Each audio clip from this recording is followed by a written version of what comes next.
আমি যদি ডেভেলপ কান্ট্রির কথা বলি, একটা ডেভেলপ কান্ট্রিতে আপনি যাবেন, ফ্যামিলিতে একজন অভিভাবক, সে টাকা, চাকরি, ব্যবসা অথবা এনি পারপাস সে টাকা আর্ন করে, মানি আর্ন করেন, এবং তার ফ্যামিলিতে হয়তো 2 জন 5 জন 7 জন ফ্যামিলি মেম্বার থাকে, তাদেরকে ফিনান্সিয়ালি ব্যাকআপ দেন।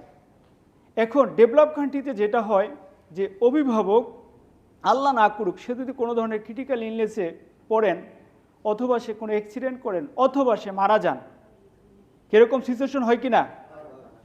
তো ওই অভিভাবক যখন লাইফ লস করেন, তখন দেখা যায় ডেভেলপ কান্ট্রিতে ওই ফ্যামিলি মেম্বারদেরকে একসাথে 50 লক্ষ টাকা দেন, বাচ্চাদের পড়াশোনা, মেডিকেল ট্রিটমেন্ট, সমস্ত ধরনের খরচ বিয়ার করেন। যখন অভিভাবক থাকা অবস্থায় ফ্যামিলিটা সামনের দিকে আগাতে ছিল, যখন অভিভাবক নাই তখনও ওই ফ্যামিলিটা সেমভাবে সামনের দিকে আগাতে থাকে, তাদেরকে পিছনে ফিরে তাকাতে হয় না। আলটিমেটলি কি হয়, একটা ফ্যামিলি যদি অনবরত সামনের দিকে আগায়, প্রত্যেকটা ফ্যামিলি যদি সামনের দিকে আগায়, আলটিমেটলি সমস্ত দেশটাই কিন্তু সামনের দিকে আগাতে থাকে। Am I right? Am I right?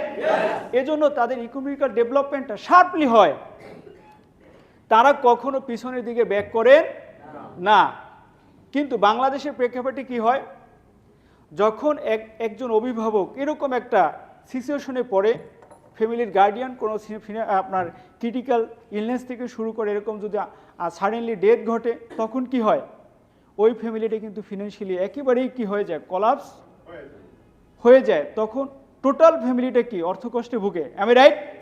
আর এজন্যই কিন্তু বলছে যে for financial benefit and life risk coverage, insurance life risk কাভারেজটা বিয়ার করে। পলিসি হোল্ডাররা তার রিস্কটাকে ইন্স্যুরেন্স কোম্পানির কাছে হ্যান্ডওভার করে, কিসের বিনিময়ে?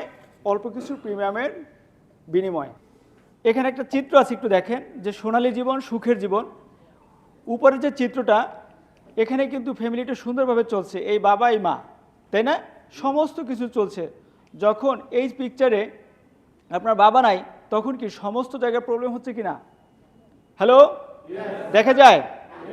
যখন এই সিচুয়েশনে এরকম একটা ঘটনার আগে, যখন একজন বাবা বা ওই ফ্যামিলি একটি ইন্স্যুরেন্সের আওতায় থাকবে, এরকম কোনো ক্রিটিক্যাল সিচুয়েশনে, তখন ইন্স্যুরেন্স কিন্তু সোনালী কিন্তু তার পাশে বাবার যে দায়িত্বটা সে পালন করবে, তখন কিন্তু ওভারঅল কি রাইট ওয়েতে চলবে না?